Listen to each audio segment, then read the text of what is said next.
Jemaat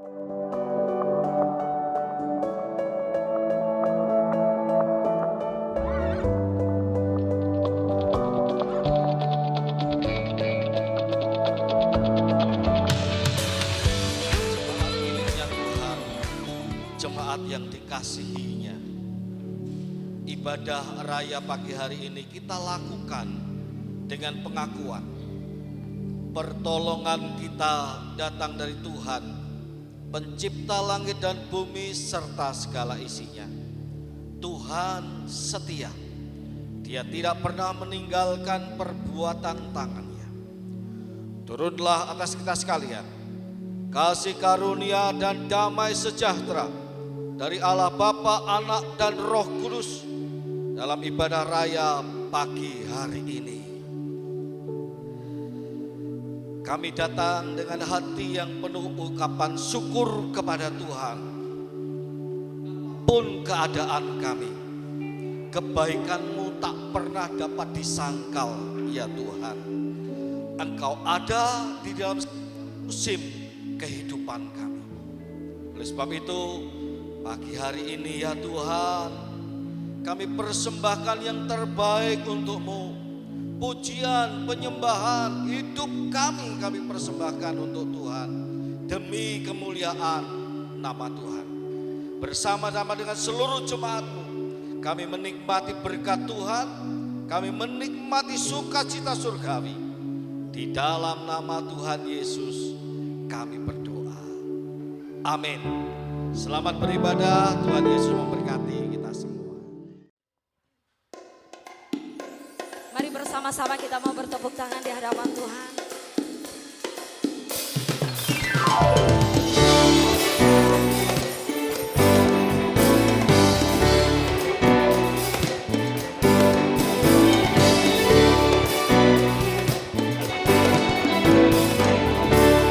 Mari bersama kita nyanyikan terima sukacita surga.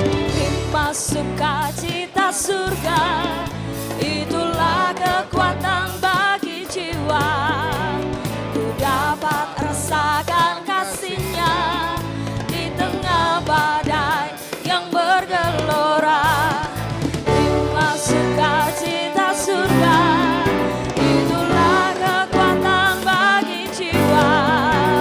Ku dapat saksikan kuasa-Nya, lakukan badai yang bergelora. Haleluya, Kau ada dalam hatiku, takkan patah semangatku, takkan hilang kekuatanku. Haleluya, ku mau bersorak bagimu, sukacita surga nyata penuhiku. Haleluya.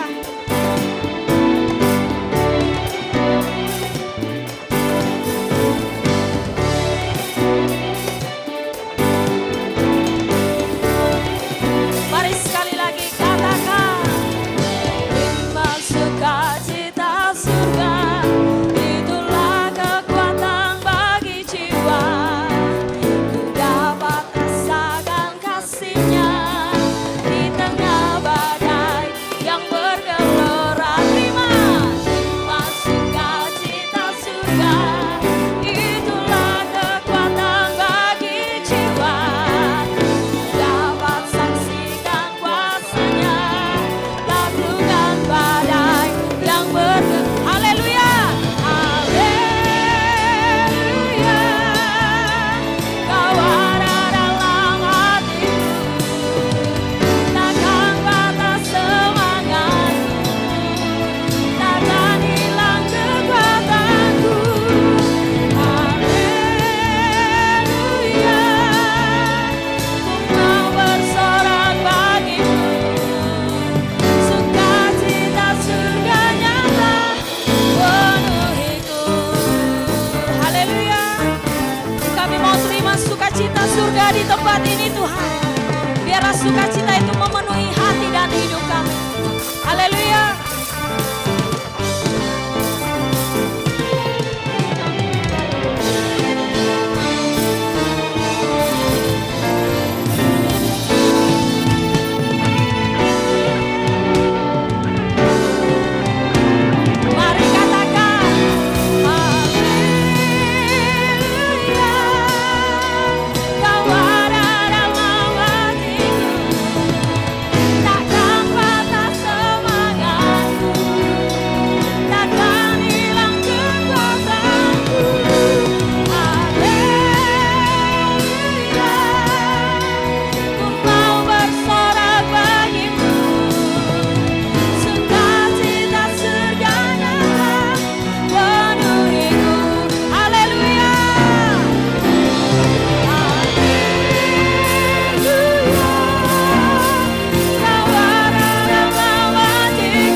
mau terima lawatan-Mu Tuhan.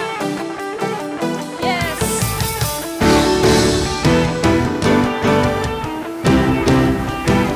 Mari katakan, bila Roh-Mu bekerja, tiada yang dapat hentikan. Ada lawatan besar, ada lawatan besar.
Sungguh kau hebat Tuhan. Sungguh kau hebat, ajaib perkasa perbuatanmu. Kami serukan haleluya. Ku Nyanyi haleluya, haleluya. ku nyanyi haleluya. Haleluya. Sungguh kau hebat, ajaib perkasa perbuatanmu. Mari jemaat Tuhan lebih sungguh katakan, ku nyanyi haleluya.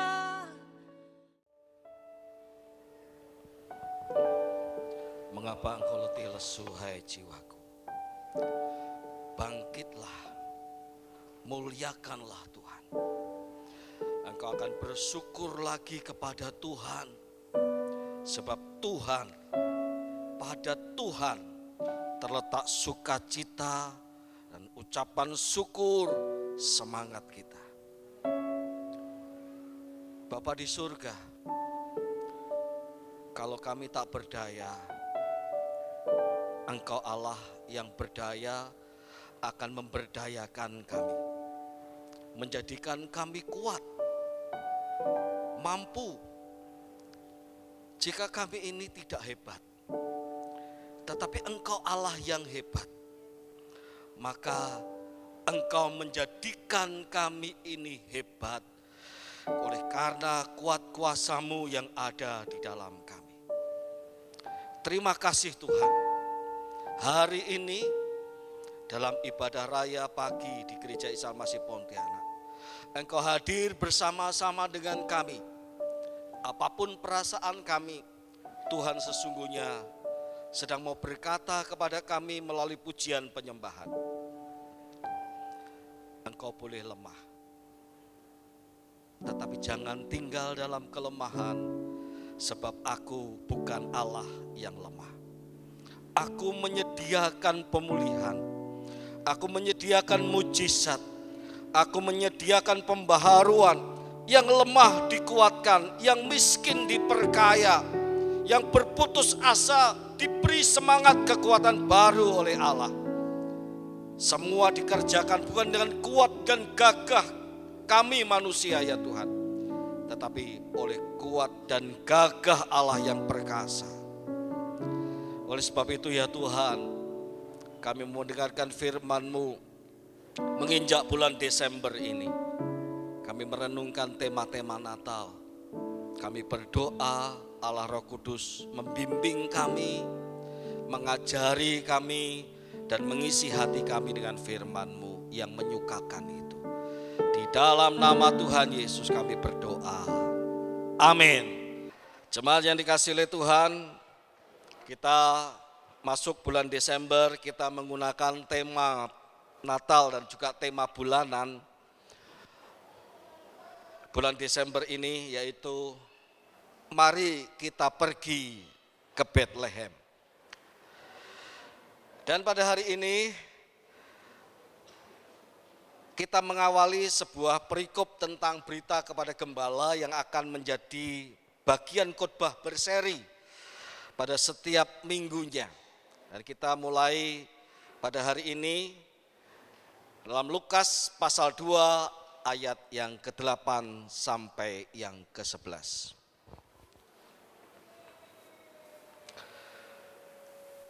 Lukas pasal 2 ayat 8 sampai yang ke-11. Kita simak, boleh menyimak di HP, di Alkitab, book paper ya, paper base, ataupun juga bisa menyimak di layar LCD.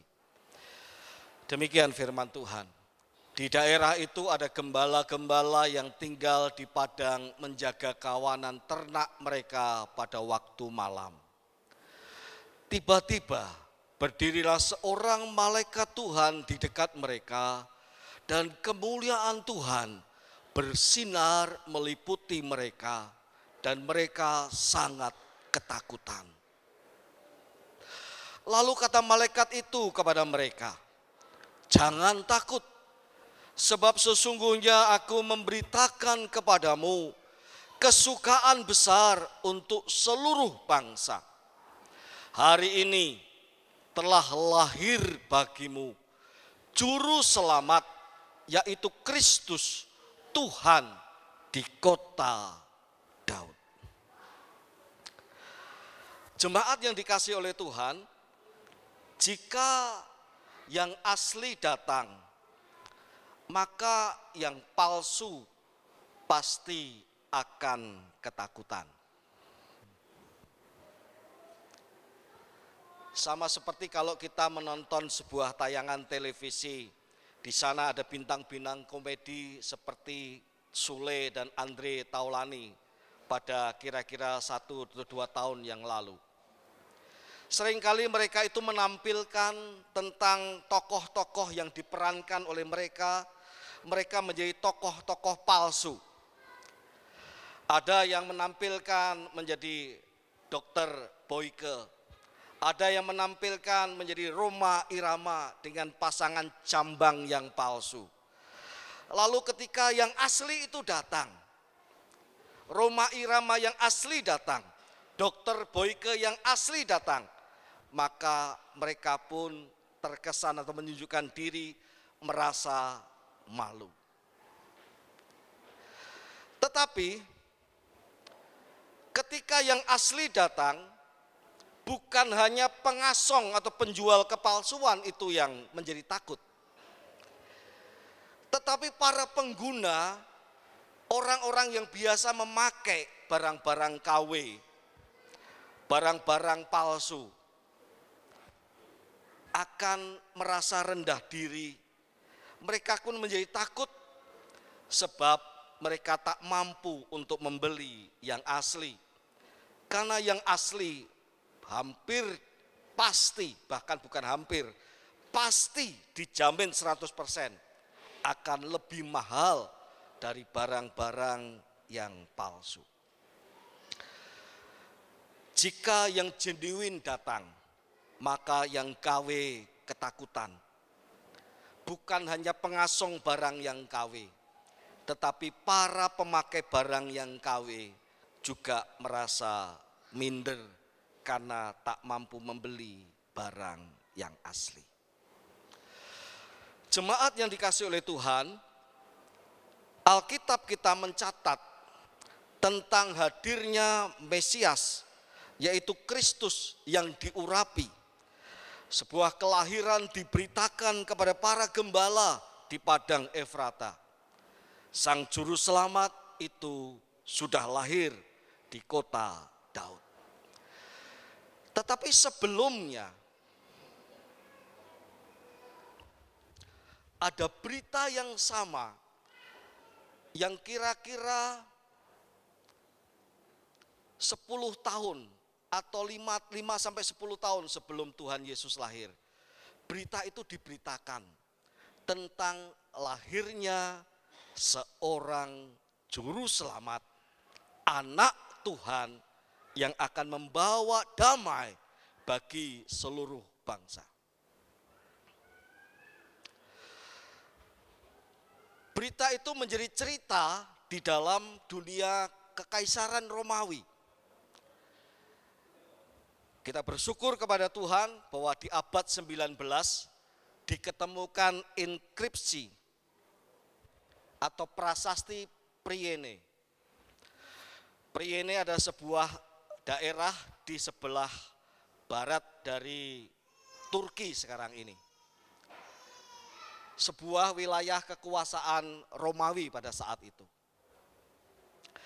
Ditemukan dan inskripsi ini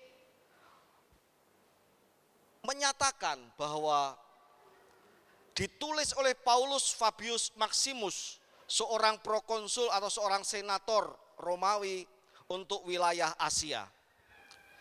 Yang isinya adalah Kaisar Agustus anak Tuhan. Kenapa Kaisar Agustus anak Tuhan? Karena Julius Caesar, kita mungkin kenal ya, Julius Caesar. Banyak di komik-komik cerita tentang Julius Caesar. Julius Caesar itu dianggap oleh orang Romawi sebagai Tuhan dari Tuhan. God of God. Tuhan dari Tuhan.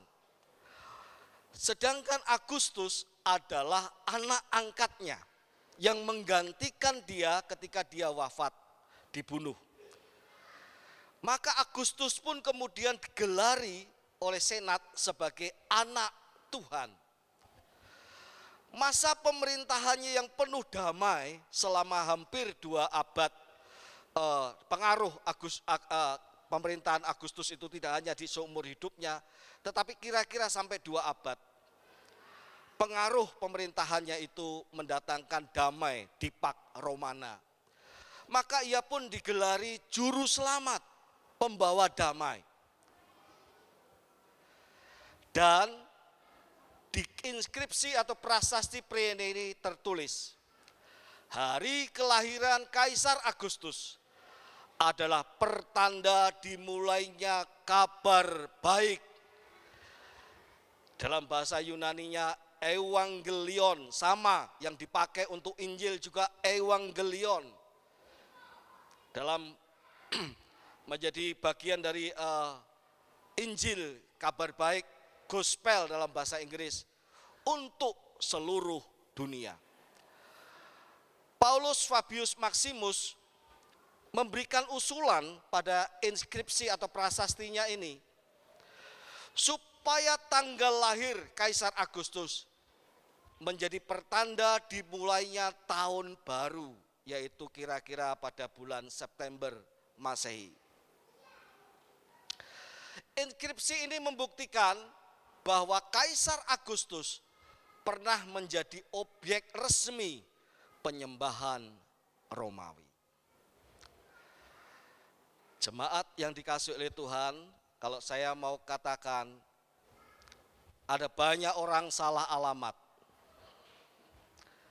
ketika mengatakan bahwa Tuhan Yesus Kristus itu adalah manusia yang dijadikan Tuhan pada tahun 300-an Masehi oleh Konsili Nikea, di mana bapak-bapak gereja berkumpul, lalu saat itu juga Yesus yang manusia itu diproklamirkan sebagai Tuhan. Kata orang banyak di YouTube, di media-media sosial. Tapi pagi hari ini kita lihat, siapa manusia yang dijadikan Tuhan? Bukan oleh Konsili Nikea, tetapi oleh para senator Romawi pada tahun 40-an sampai tahun 9 Masehi. 40-an sebelum Masehi sampai 9 Masehi. Yaitu Kaisar Agustus. Dia manusia yang dituhankan. Dia manusia biasa yang dianggap juru selamat. Dia orang biasa yang dianggap waktu lahirnya sebagai pertanda dimulainya kabar baik. Jemaat yang dikasihi oleh Tuhan, Kaisar Agustuslah sebenarnya alamat yang tepat. Manusia dijadikan Tuhan. Dan ini menjadi pertanda penganiayaan untuk orang-orang percaya. Di mana kekristenan awal dianggap sebagai orang-orang yang tidak menghormati Kaisar sebagai Allah, sebagai Tuhan. Sehingga banyak penganiayaan dialami oleh jemaat Tuhan karena tidak ikut menyembah Kaisar Romawi. Jemaat yang dikasihi oleh Tuhan, berita jangan takut malaikat tidak ditujukan kepada orang-orang Romawi, kepada orang-orang yang memegang kekuasaan, kepada orang-orang yang memegang kepalsuan, yaitu Allah palsu atau Tuhan palsu, Kaisar sebagai Tuhan palsu, Kaisar sebagai juru selamat palsu. Nyatanya Kaisar Agustus yang membentuk Pax Romana itu tidak mampu mempertahankan damai sejahtera, tidak mampu mempertahankan bahwa dirinya adalah sungguh kabar baik. Pada kenyataannya, Kaisar Agustus adalah juga kaisar yang kejam. Dia menyingkirkan lawan-lawan politiknya. Dia menyingkirkan orang-orang yang tidak sepaham dengan dia. Bukan hanya sekedar dibuang dan dihukum, tetapi dibunuh juga. Kabar baik yang disampaikan oleh Kaisar Agustus didirikan di atas darah orang-orang yang berseberangan dengan dia. Inilah Allah yang palsu, anak Tuhan yang palsu, juru selamat yang palsu. Oleh sebab itu, ketika Yesus lahir, nyatalah siapa yang takut. Yang takut adalah para pendukung Kaisar Romawi. Yang takut adalah Herodes. Yang takut adalah orang-orang yang selama ini mengambil keuntungan dari penyembahan kepada Kaisar Romawi. Sehingga pantas mereka takut. Sebab berita Natal jangan takut tidak ditujukan kepada mereka ini. Tetapi jangan takut disampaikan oleh Tuhan kepada para gembala. Para gembala ternak di Efrata itu, mereka itu disampaikan berita jangan takut. Pertama-tama adalah diliputi oleh hadirat Allah yang maha tinggi. Bagi orang-orang yang merasa tidak layak, itu menimbulkan ketakutan. Apa yang akan terjadi dengan kita? Kok tiba-tiba dari gelap menjadi terang? Kemuliaan Allah bersinar meliputi mereka. Lalu mereka menjadi sangat takut. Karena ada apa? Celaka kita. Kita bakal ditimpa musibah, tiba-tiba masalah. Siapa kita? Kok tiba-tiba ada terang yang membelah malam seperti ini? Jemaat yang dikasihi oleh Tuhan, para gembala bagaikan orang-orang yang tidak mampu memberi yang asli. Mereka adalah orang-orang buangan. Mereka adalah orang-orang yang tidak dipandang dalam masyarakat. Mereka adalah orang-orang yang secara agama juga tergolong sebagai orang-orang yang dianggap di luar bait suci karena pekerjaan mereka ada di padang. Yang memungkinkan mereka tidak bisa melaksanakan Taurat sebagaimana mestinya. Mereka adalah orang-orang yang rendah diri, yang diliputi ketakutan. Khususnya berita tentang juru selamat yang palsu. Ketika dikumandangkan oleh Paulus Fabius Maximus, ketika diserukan oleh para senator bahwa Kaisar adalah kabar baik, tetapi bagi para gembala, kabar baik Kaisar itu adalah kabar buruk. Good news is bad news untuk para gembala. Kaisar sebagai kabar baik itu menyenangkan para pendukungnya. Tetapi bagi para gembala itu kabar buruk. Kenapa? Karena para gembala bekerja keras siang dan malam. Sebenarnya untuk sekedar mencukupi kebutuhan hidup. Karena mereka pun adalah orang-orang yang dipaksa membayar pajak oleh Kaisar Agustus. Mereka adalah orang-orang yang juga tidak mampu mencukupi hidupnya secara layak. Salah satunya karena pajak yang tinggi dari pemerintahan Romawi. Sehingga mereka itu, kalau dikatakan Agustus itu adalah pembawa kabar baik, bagi mereka Agustus pembawa kabar buruk. Jemaat yang dikasihi oleh Tuhan, mereka itu bagaikan orang-orang yang menyepi di padang gurun, menjaga ternak jauh dari kehidupan yang keramaian, jauh dari kehidupan yang layak yang terpandang. Mirip seperti semak duri di padang gurun. Apa artinya semak duri? Tidak ada artinya. Apa artinya semak-semak? Tidak ada artinya. Ketika saya, Pak Andreas Lonardi, survei tanah kita di Ambawang bersama dengan beberapa majelis periode yang lama, kita menyaksikan kita tidak bisa masuk ke lahan milik gereja itu. Kenapa? Ditumbuhi tanaman-tanaman liar, semak-semak liar. Kalau untuk bisa masuk caranya gimana? Semak-semak itu mesti ditebang. Tidak dikumpulkan, Pak. Semak-semak dikumpulkan untuk dibakar. Kenapa? Tidak ada harganya. Siapa yang butuh semak-semak? Sama seperti siapa yang butuh para gembala?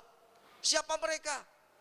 Orang yang tidak mungkin dijadikan sesuatu yang bisa dipandang dan diperhitungkan untuk membuat kebijakan yang baik untuk mereka. Tidak. Tetapi semak di padang gurun itu dihinggapi oleh api Allah. Sehingga menjadikan Musa itu begitu terpukau. Ada semak menyala tetapi tidak terbakar. Ada semak yang tak berharga menyala tetapi tidak hangus. Peristiwa ini tampaknya terulang secara baru dalam peristiwa berita Natal yang dibawa oleh para malaikat di padang Efrata. Para gembala adalah semak-semak yang tak berharga. Tetapi kemuliaan Tuhan bersinar meliputi mereka. Bukan untuk membinasakan mereka, tetapi untuk menyatakan kemuliaanku kutaruh juga pada dirimu yang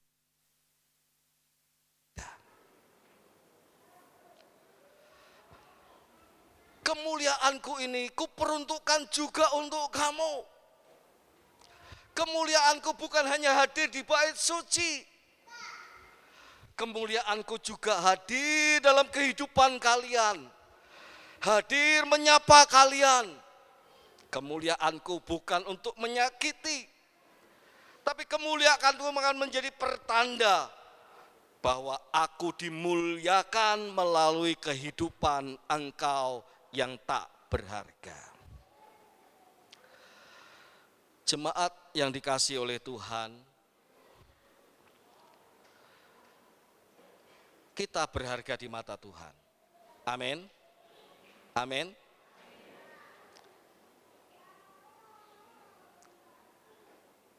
Kita berharga di mata Tuhan. Tetapi belum tentu kita berharga di mata dunia. Siapakah kita sehingga kita diperhitungkan di dalam dunia ini?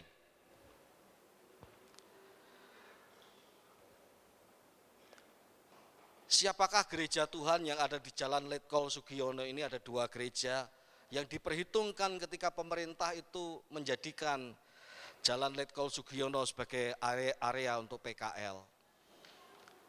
Siapa yang memperhitungkan? Tidak, karena orang Kristen itu orang yang gampang ditakuti. Orang Kristen itu lemah, apa kuasanya menghadapi pemerintah? Tak mudah untuk diperhitungkan. Orang Kristen apa kekuatannya? Siapa mereka?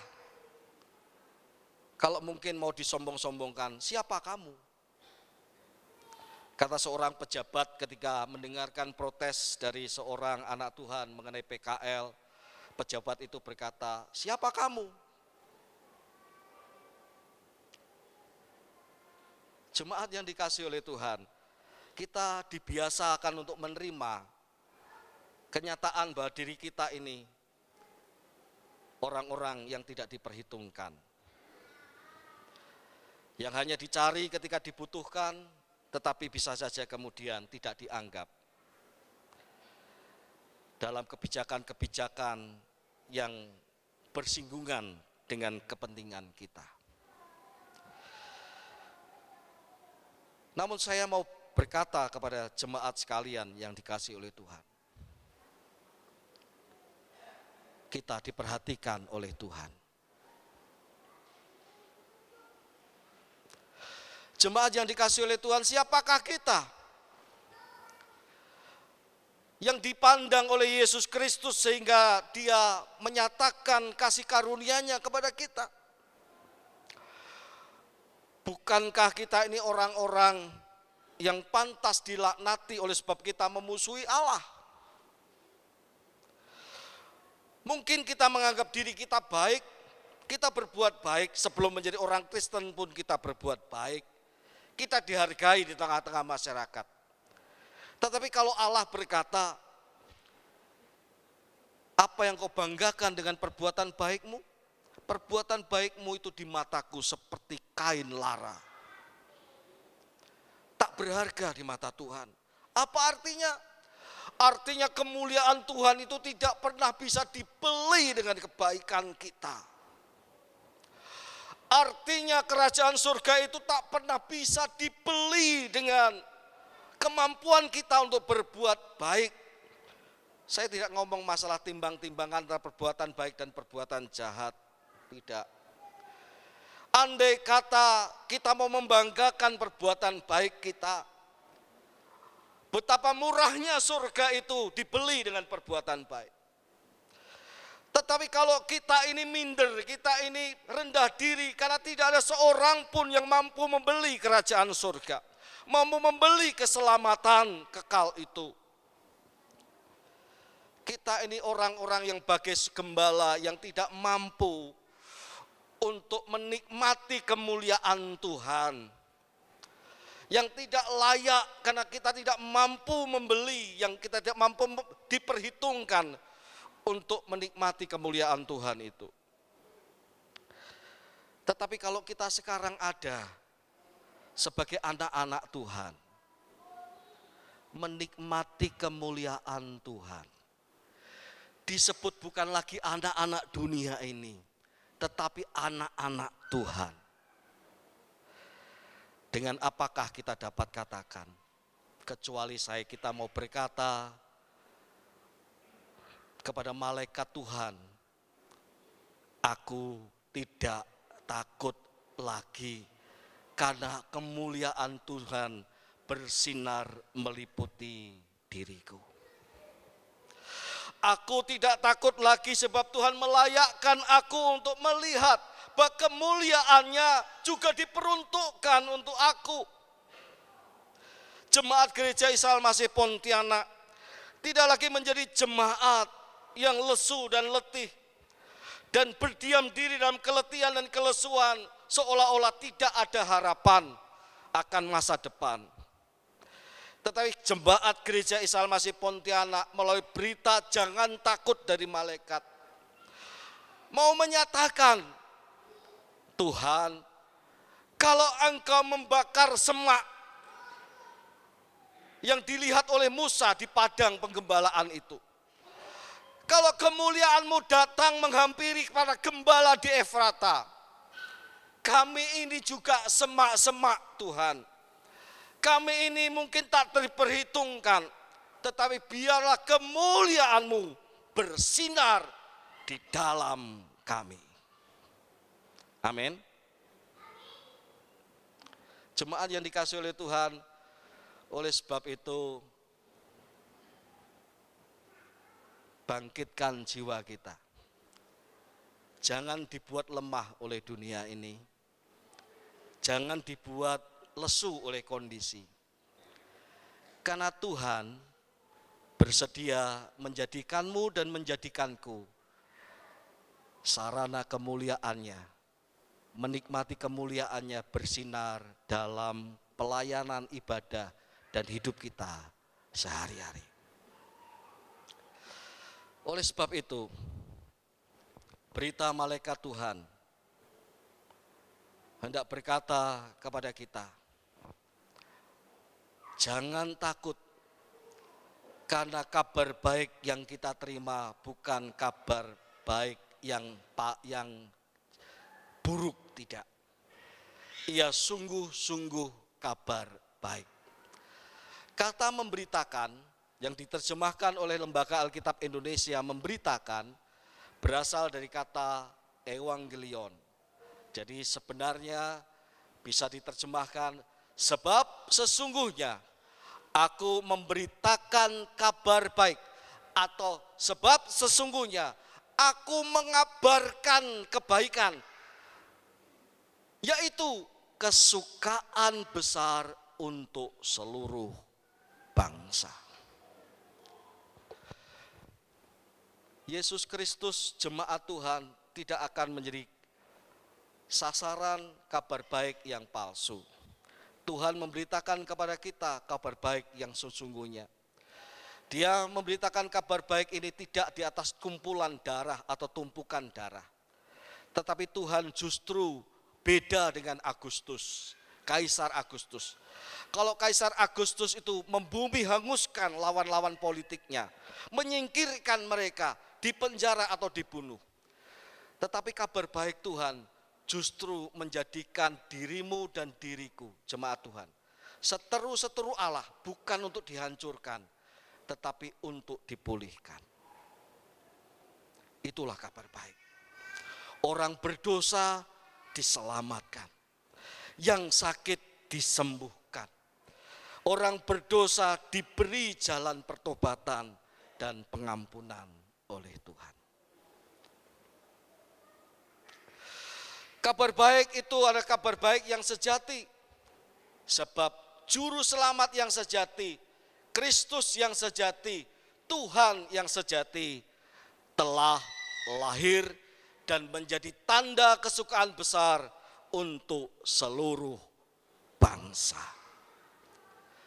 Jemaat yang dikasihi oleh Tuhan, Yesus Kristus bukanlah manusia yang dituhankan, tetapi Dia adalah Tuhan yang menjadi manusia.